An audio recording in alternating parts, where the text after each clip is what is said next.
Joining us on NDTV now is India's former Foreign Secretary and former High Commissioner to Sri Lanka, Nirupama Rao. Nirupama Rao, thank you very much for joining us.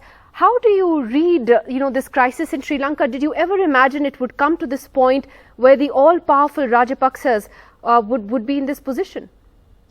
Thank you, Nidhi, for having me on the show. I think the situation in Sri Lanka is entirely unprecedented. I don't believe anybody could have foretold the extraordinary turn of events that you've seen unfolding over the last few days. It's not just the bankruptcy of the Sri Lankan economy that we are witness to, but also the bankruptcy of the political leadership in the country, which has entirely failed the people. And you're witnessing on the streets the anger of hundreds and thousands of Sri Lankan men and women, people who have lost faith in the ability of a democratic government to deliver. Well, I come back to the Rajapaksas in particular because, they've been an all-powerful political family that has dominated the political landscape of Sri Lanka for decades. And we saw, the kind of wave of nationalism that rode President Gotabaya Rajapaksa to power in 2019. Is there a lesson you think here for majoritarian governments overall that you can't, sort of continue to govern by majoritarianism alone? Ultimately, the economy will matter.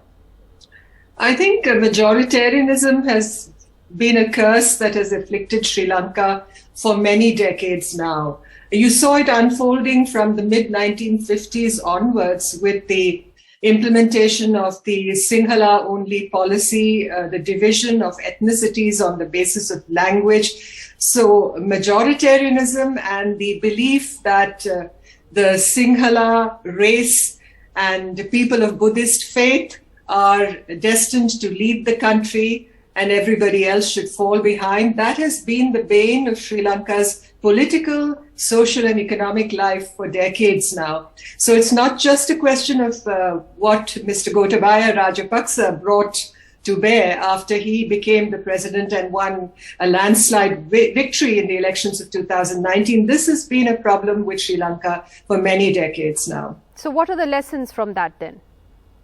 Well, I think the lessons from that are for democracies everywhere is that there should be respect for diversity, that the minorities have a voice, have their rights to be protected.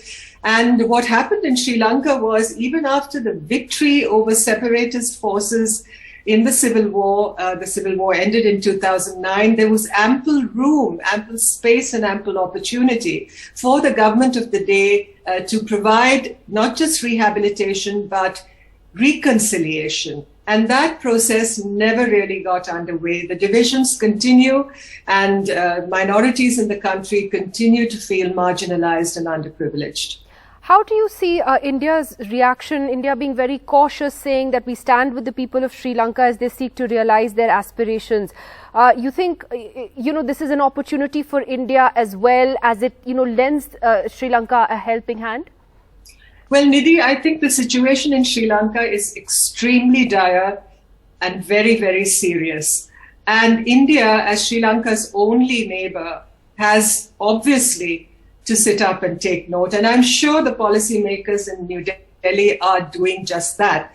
So going beyond the statement that we issued yesterday and what we've been saying on the crisis, I believe that our policy-making machinery must be working overtime to see what solutions we can offer to Sri Lanka at this point, at this very tragic turn of events that we have seen unfolding in that country. We cannot afford Sri Lanka to go down. We cannot afford that Sri Lanka be a failed state. So India has literally to be the first responder at all times, in all terms, in all circumstances. And I think that is really what we have to accept. It's the burden that we have to shoulder because Sri Lanka is too important for us strategically and as a neighbor to go down.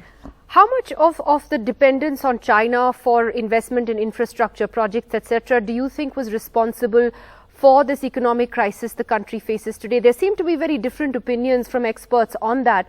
But this dependence on China, was that a key factor in your view? You've served as ambassador to China as well.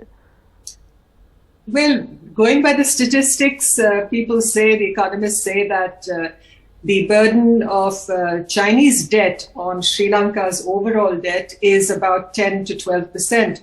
But I think there are many hidden aspects to that which perhaps are not entirely revealed to the public eye. So the extent of Chinese involvement in Sri Lanka is extremely deep. We've seen that over the last decade or so.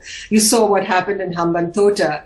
So the impact on Sri Lanka's sovereignty and independence of action by the increase of Chinese influence in Sri Lanka is a reality that stares us very hard in the face today. And finally, Nirupama Rao, it's not just Sri Lanka that is facing this economic instability and now political instability, but we're seeing it in Pakistan, we're seeing it in Nepal as well. How worried should we be that in our neighborhood we have this sort of instability at the moment? Well, I think we should be extremely worried and we should be intensely concerned about what is happening in our neighborhood. I've always been an advocate of closer integration with our neighbors in South Asia.